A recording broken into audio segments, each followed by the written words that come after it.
नमस्कार प्यारे बच्चों। आज ਅਸੀਂ जिस विषय ਤੇ ਪੜ੍ਹਨ ਜਾ ਰਹੇ ਹਾਂ ਉਹ ਸਾਡੇ 8ਵੀਂ ਜਮਾਤ ਦੇ ਵਿਗਿਆਨ ਦਾ ਸੂਰਜੀ ਪਰਿਵਾਰ ਅਤੇ ਤਾਰੇ ਇਸ ਵਿਸ਼ੇ ਤੇ ਅੱਜ ਪੜ੍ਹਾਂਗੇ। ਇਸ ਵਿਸ਼ੇ ਵਿੱਚ ਅਸੀਂ ਜਿਹੜੇ ਟੌਪਿਕ ਕਵਰ ਕਰਾਂਗੇ ਉਹਨਾਂ ਵਿੱਚ ਅਸੀਂ ਚੰਦਰਮਾ, ਤਾਰੇ, ਸੂਰਜੀ ਪਰਿਵਾਰ, ਇਸ ਵਿੱਚ ਮੌਜੂਦ ਗ੍ਰਹਿ, ਉਪਗ੍ਰਹਿ, ਉਲਕਾ ਪਿੰਡ, ਪੁੱਛਲ ਤਾਰੇ, ਧੂਮਕੇਤੂ, ਇਹਨਾਂ ਬਾਰੇ ਵਿਸਤਾਰ ਨਾਲ ਅਧਿਐਨ ਕਰਾਂਗੇ। ਸਭ ਤੋਂ ਪਹਿਲਾਂ ਆਪਾਂ ਇਸ ਟੌਪਿਕ 'ਚ ਚੰਦਰਮੇ ਬਾਰੇ ਕਰ ਲਈਏ। ਚੰਦਰਮਾ ਆਪਾਂ ਬਹੁਤ ਸੁਣਿਆ ਹੈ। ਚੰਦਰਮਾ ਜਦੋਂ ਤੁਸੀਂ ਰਾਤ ਨੂੰ ਅਸਮਾਨ ਵਿੱਚ ਦੇਖਦੇ ਹੋ, ਸਾਨੂੰ ਅਸਮਾਨ ਵਿੱਚ ਚੰਦਰਮਾ ਨਜ਼ਰ ਆਉਂਦਾ ਹੈ। ਅਸੀਂ ਚੰਦਰਮੇ ਨੂੰ ਕਈ ਤਰ੍ਹਾਂ ਦਾ ਦੇਖਿਆ ਹੈ। ਪੂਰਾ ਚੰਦਰਮਾ ਵੀ ਵੇਖਿਆ ਹੈ ਅਤੇ ਘਟਦਾ ਔਰ ਵੱਧਦਾ ਵੀ ਦੇਖਿਆ ਹੈ। ਚੰਦਰਮਾ ਹੈ ਕੀ ਹੈ? ਚੰਦਰਮਾ ਧਰਤੀ ਦਾ ਉਪਗ੍ਰਹਿ ਹੈ। ਇਸ ਦਾ ਆਪਣਾ ਪ੍ਰਕਾਸ਼ ਨਹੀਂ ਹੁੰਦਾ। ਇਹ ਆਪਣੇ ਉੱਪਰ ਪੈ ਰਹੇ ਸੂਰਜ ਦੇ ਪ੍ਰਕਾਸ਼ ਨੂੰ ਪਰਾਵਰਤਿਤ ਕਰਦਾ ਹੈ। ਚੰਦਰਮਾ ਸਾਨੂੰ ਮਹੀਨੇ ਵਿੱਚ 2 ਵਾਰ ਪੂਰਾ ਨਜ਼ਰ ਆਉਂਦਾ ਹੈ। ਚੰਦਰਮਾ ਜਿਹੜੀ ਸਾਈਡ ਚੰਦਰਮੇ ਦੀ ਚਮਕਦਾਰ ਸਤ੍ਹਾ ਚਮਕਦੀ ਹੈ, ਸਾਨੂੰ ਉਹ ਚੰਦਰਮਾ ਉਸ ਸਾਈਡ ਦਾ ਨਜ਼ਰ ਆਉਂਦਾ ਹੈ। ਚੰਦਰਮਾ ਜਦ ਪੂਰਾ ਨਜ਼ਰ ਆਉਂਦਾ ਹੈ ਤਾਂ ਆਪਾਂ ਉਸ ਦਿਨ ਨੂੰ ਪੂਰਨਮਾਸ਼ੀ ਕਹਿੰਦੇ ਹਾਂ। ਜਦੋਂ ਛੁਪ ਜਾਂਦਾ ਹੈ ਪੂਰੀ ਤਰ੍ਹਾਂ, ਉਸ ਆਪਾਂ ਅਮਾਵੱਸਿਆ ਕਹਿੰਦੇ ਹਾਂ, ਜਾਂ ਪੰਜਾਬੀ 'ਚ ਮੱਸਿਆ ਵੀ ਕਹਿੰਦੇ ਹਾਂ। ਚੰਦਰਮੇ ਤੋਂ ਬਾਅਦ ਆਪਾਂ ਜਾਣਕਾਰੀ ਕਰੀਏ ਤਾਰੇ।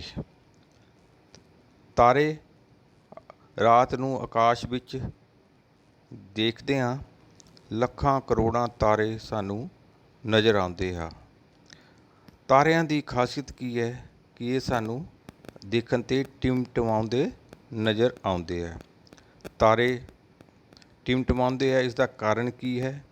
ਇਸ ਦਾ ਕਾਰਨ ਇਹੀ ਹੈ ਕਿ ਤਾਰੇ ਜੋ ਹੈ ਆਕਾਸ਼ ਵਿੱਚ ਬਹੁਤ ਦੂਰੀ 'ਤੇ ਹੈ, ਅਤੇ ਜਦ ਪ੍ਰਕਾਸ਼ ਧਰਤੀ ਵੱਲ ਨੂੰ ਆਉਂਦਾ, ਸਾਡੇ ਤੱਕ ਪਹੁੰਚਦੇ ਰਸਤੇ ਵਿੱਚ ਉਸ ਨੂੰ ਕਈ ਤਰ੍ਹਾਂ ਦੀਆਂ ਹਵਾ ਦੀਆਂ ਤਹਾਂ ਤੋਂ ਗੁਜ਼ਰਨਾ ਪੈਂਦਾ ਹੈ। ਕਿਤੇ ਉਹ ਬਿਰਲ ਹੈ, ਕਿਤੇ ਸੰਘਣੀ ਹੈ, ਜਿਸ ਕਰਕੇ ਪ੍ਰਕਾਸ਼ ਦਾ ਅਪਵਰਤਨ ਹੋ ਜਾਣ ਕਾਰਨ ਸਾਨੂੰ ਇਹ ਟਿਮਟਿਮਾਉਂਦੇ ਨਜ਼ਰ ਆਉਂਦੇ ਹਨ। ਤਾਰਿਆਂ ਦੇ ਵਿੱਚ ਆਪਾਂ ਇੱਕ ਟਰਮ ਆਉਂਦੀ ਹੈ ਕਿ ਗਲੈਕਸੀ ਕੀ ਹੈ। ਗਲੈਕਸੀ ਤਾਰਿਆਂ ਦੇ ਸਮੂਹ ਨੂੰ ਆਪਾਂ ਗਲੈਕਸੀ ਕਹਿੰਦੇ ਹਾਂ। ਇਸ ਵਿੱਚ ਲੱਖਾਂ ਕਰੋੜਾਂ ਤਾਰੇ ਹੁੰਦੇ ਹੈ।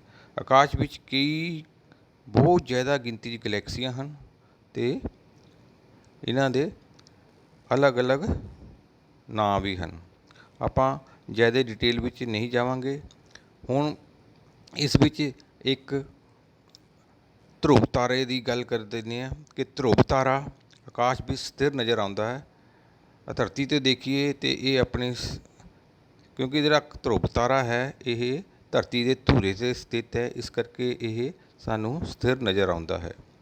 ਅਤੇ ਇਸ ਤੋਂ ਬਾਅਦ ਆਪਾਂ ਕਰਦੇ ਹਾਂ ਗੱਲ ਸੂਰਜ ਅਤੇ ਸੂਰਜੀ ਪਰਿਵਾਰ ਦੀ।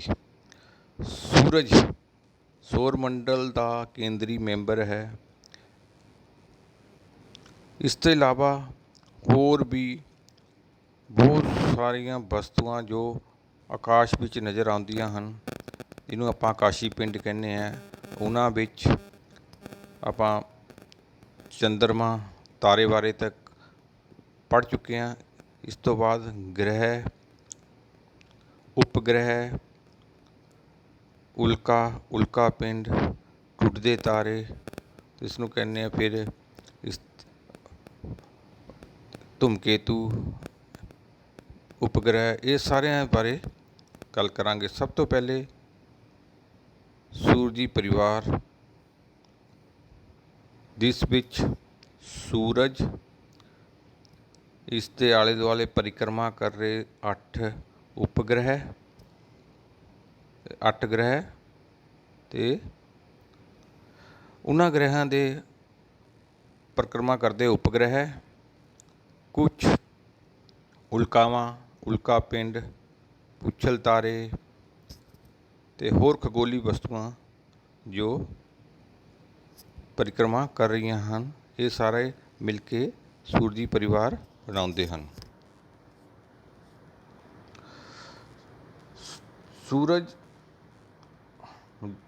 तो इलावा तारे, ग्रह, उपग्रह, छोटे ग्रह, धूमकेतु, धूड़ कण, गैसां, ये सारे सूरजी परिवार बनाते हैं।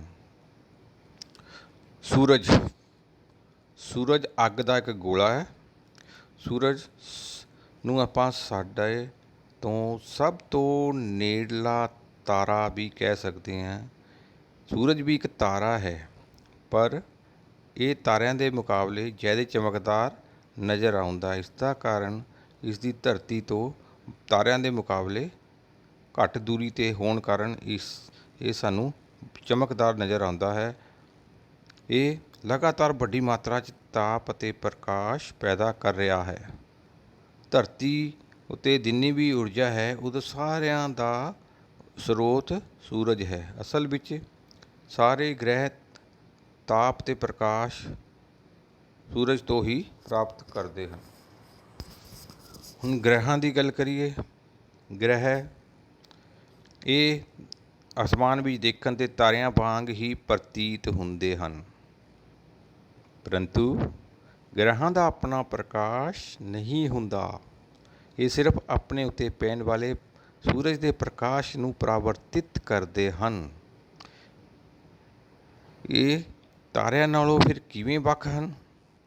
ਇਸ ਦਾ ਆਪਾਂ ਕੁਝ ਪੁਆਇੰਟ ਬਣਾ ਕੇ ਲਿਖ ਸਕਦੇ ਹਾਂ ਕਿ ਗ੍ਰਹਿ ਅਤੇ ਤਾਰਿਆਂ ਵਿੱਚ ਪਛਾਣ ਕਰਨ ਦੀ ਸਭ ਤੋਂ ਵਧੀਆ ਤਰੀਕਾ ਹੈ ਕਿ ਤਾਰੇ ਟਿਮਟਿਮਾਉਂਦੇ ਹਨ, ਜਦਕਿ ਗ੍ਰਹਿ ਟਿਮਟਿਮਾਉਂਦੇ ਨਹੀਂ। ਨੰਬਰ 2 'ਤੇ ਤਾਰਿਆਂ ਦਾ ਆਪਣਾ ਪ੍ਰਕਾਸ਼ ਹੁੰਦਾ ਹੈ, ਗ੍ਰਹਿਾਂ ਦਾ ਆਪਣਾ ਪ੍ਰਕਾਸ਼ ਨਹੀਂ ਹੁੰਦਾ। ਇਹ ਆਪਣੇ ਉੱਤੇ ਪੈਣ ਵਾਲੇ ਪ੍ਰਕਾਸ਼ ਨੂੰ ਪਰਾਵਰਤਿਤ ਕਰਦੇ ਹਨ। ਤਾਰਿਆਂ ਦੇ ਸਾਪੇਖ ਸਾਰੇ ਗ੍ਰਹਿਾਂ ਦੀ ਸਥਿਤੀ ਵੀ ਬਦਲਦੀ ਰਹਿੰਦੀ ਹੈ। ਇਸ ਤਰ੍ਹਾਂ ਅਸੀਂ ਇਹ ਅੰਤਰ ਸਪਸ਼ਟ ਕਰ ਸਕਦੇ ਹਾਂ। ਸੂਰਜ ਦੀ ਪਰਿਕਰਮਾ ਕਰਨ ਦੇ ਨਾਲ ਨਾਲ ਇੱਕ ਗ੍ਰਹਿਾਂ 'ਚ ਇਹ ਵੀ ਖਾਸ ਗੱਲ ਹੈ ਕਿ ਇਹ ਲਾਟੂ ਵਾਂਗ ਆਪਣੇ ਧੁਰੇ ਦੁਆਲੇ ਵੀ ਘੁੰਮਣ ਗਤੀ ਕਰਦੇ ਰਹਿੰਦੇ ਹਨ। ਕਿਸੇ ਗ੍ਰਹਿ ਦੁਆਰਾ ਇੱਕ ਘੁੰਮਣ ਪੂਰਾ ਕਰਨ ਵਿੱਚ ਲੱਗਣ ਵਾਲੇ ਸਮੇਂ ਨੂੰ ਉਸਦਾ ਘੁੰਮਣ ਕਾਲ ਵੀ ਕਹਿੰਦੇ ਹਨ।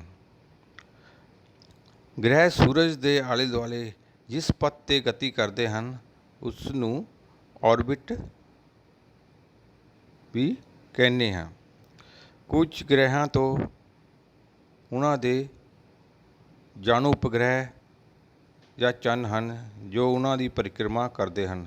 ਕਿਸੇ ਖਗੋਲੀ ਪਿੰਡ ਦੀ ਪਰਿਕਰਮਾ ਕਰਨ ਵਾਲੇ ਹੋਰ ਖਗੋਲੀ ਪਿੰਡ ਨੂੰ ਪਹਿਲੇ ਖਗੋਲੀ ਪਿੰਡ ਦਾ ਉਪਗ੍ਰਹਿ ਜਾਂ ਸੈਟੇਲਾਈਟ ਵੀ ਕਹਿੰਦੇ ਹਨ।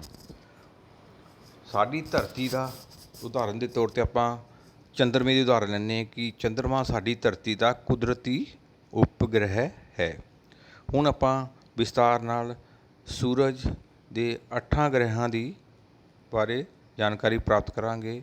ਸਭ ਤੋਂ ਪਹਿਲਾਂ ਬੁੱਧ ਗ੍ਰਹਿ, ਮਰਕਰੀ।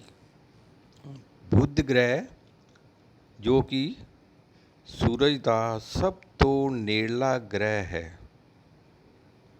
ਇਹ ਸਾਈਜ਼ ਵਿੱਚ ਵੀ ਸਭ ਤੋਂ ਛੋਟਾ ਗ੍ਰਹਿ ਹੈ। ਇਹ ਸੂਰਜ ਦੇ ਬਹੁਤ ਨੇੜੇ ਹੈ, ਇਸ ਲਈ ਸੂਰਜ ਦੇ ਝੁੰਝਾਉਣ ਵਾਲੇ ਪ੍ਰਕਾਸ਼ ਵਿੱਚ ਛਿਪੇ ਰਹਿਣ ਕਾਰਨ ਇਸ ਦਾ ਪ੍ਰੀਖਣ ਕਰਨਾ ਬਹੁਤ ਮੁਸ਼ਕਿਲ ਹੈ।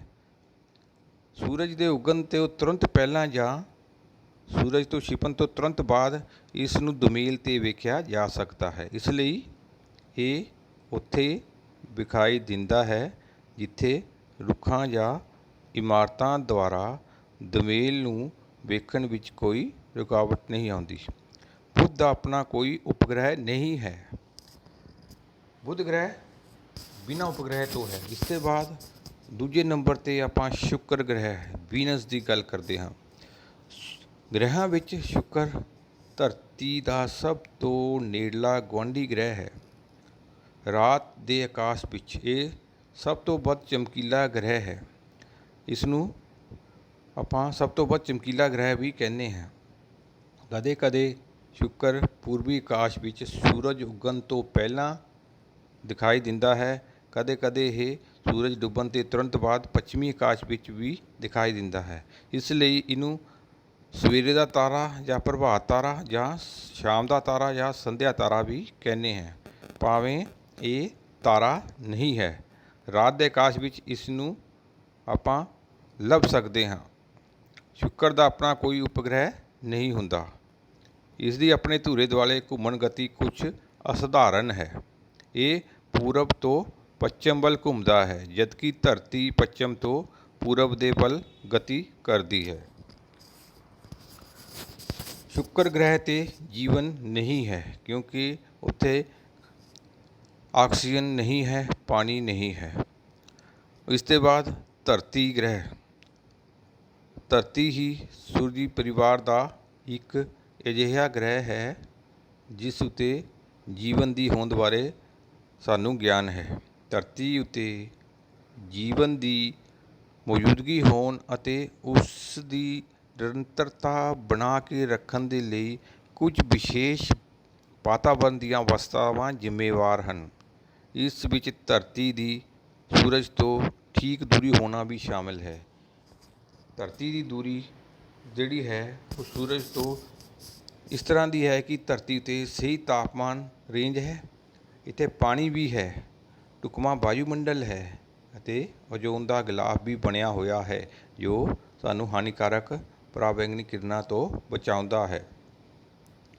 ਜੇਕਰ ਆਪਾਂ ਧਰਤੀ ਨੂੰ ਪੁਲਾੜ ਤੋਂ ਵੇਖੀਏ ਤੇ ਧਰਤੀ ਦੀ ਸਤ੍ਹਾ 'ਤੇ ਪਾਣੀ ਅਤੇ ਧਰਤੀ ਦੇ ਪ੍ਰਕਾਸ਼ ਦੇ ਪਰਾਵਰਤਿਤ ਹੋਣ ਕਾਰਨ ਇਹ ਸਾਨੂੰ ਨੀਲੀ ਹਰੀ ਪ੍ਰਤੀਤ ਹੁੰਦੀ ਹੈ।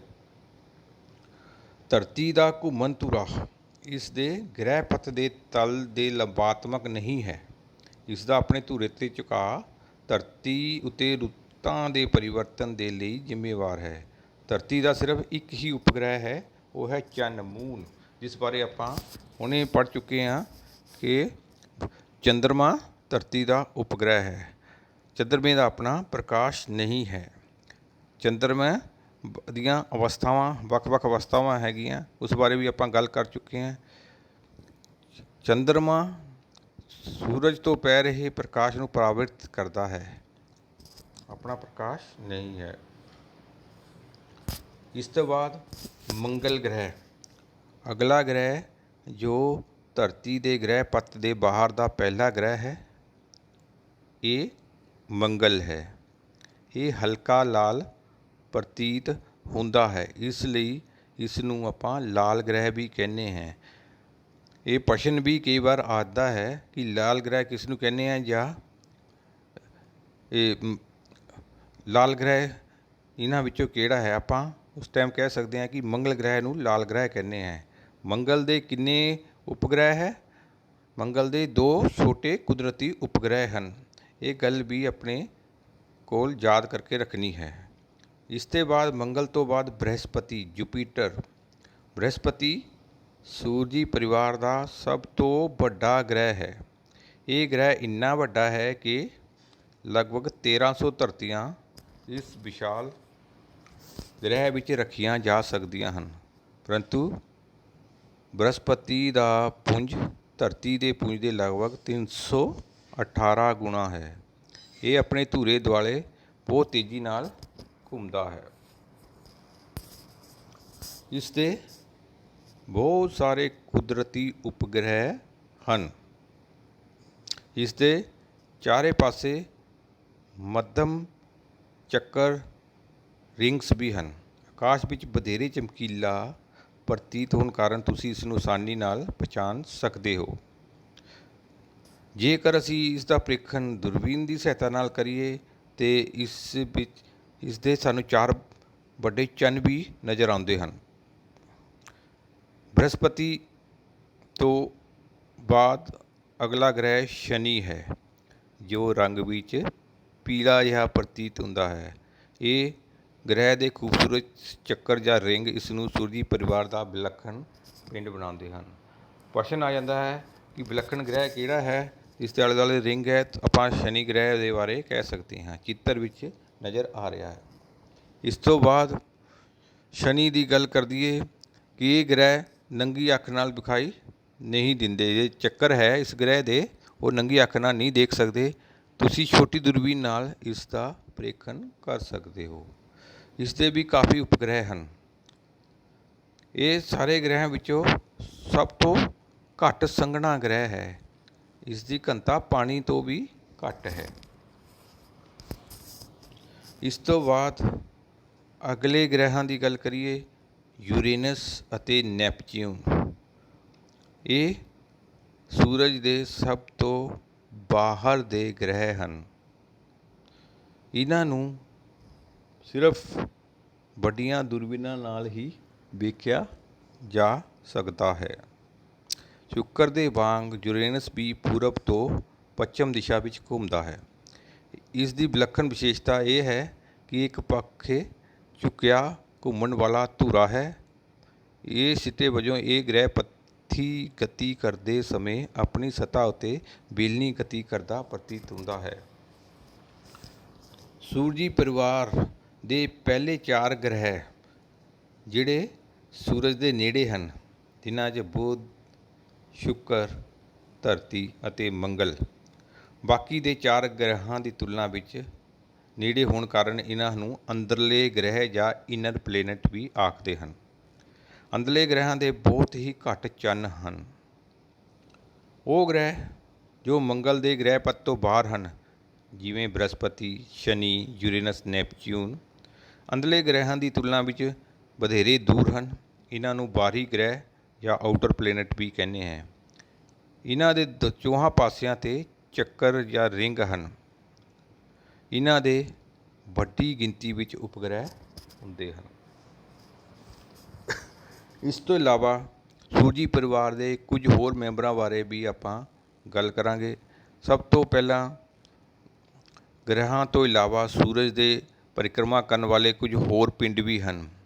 ਇਹ ਵੀ ਸੂਰਜੀ ਪਰਿਵਾਰ ਦੇ ਹੀ ਮੈਂਬਰ ਹਨ। ਸਭ ਤੋਂ ਪਹਿਲੇ ਉਪਗ੍ਰਹਿ ਸੈਟੇਲਾਈਟ।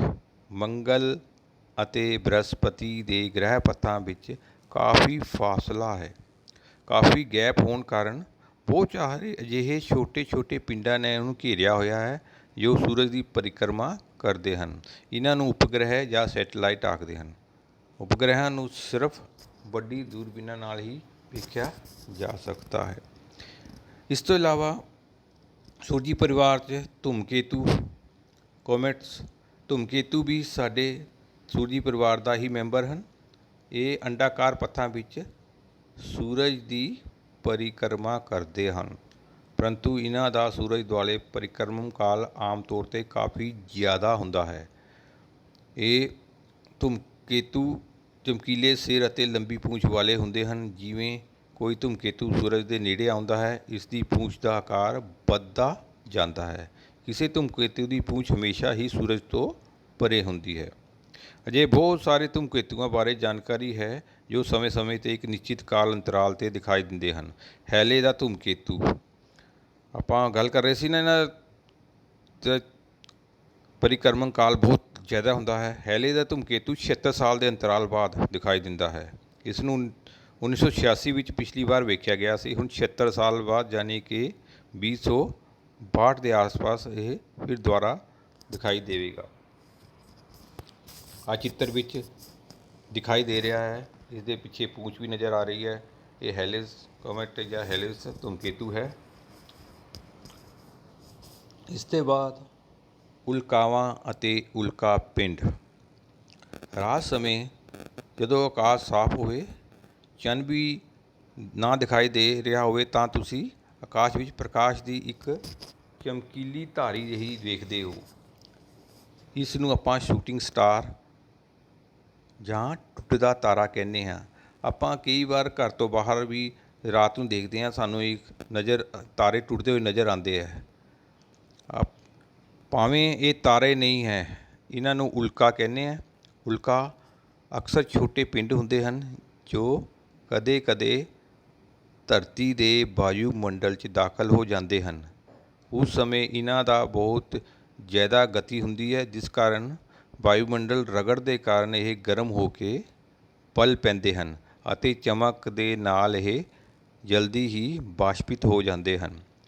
ਇਨੀ ਕਾਰਨ ਹੈ ਕਿ ਪ੍ਰਕਾਸ਼ ਦੀ ਚਮਕੀਲੀ ਧਾਰੀ ਬਹੁਤ ਹੀ ਥੋੜ੍ਹੇ ਸਮੇਂ ਲਈ ਨਜ਼ਰ ਆਉਂਦੀ ਹੈ।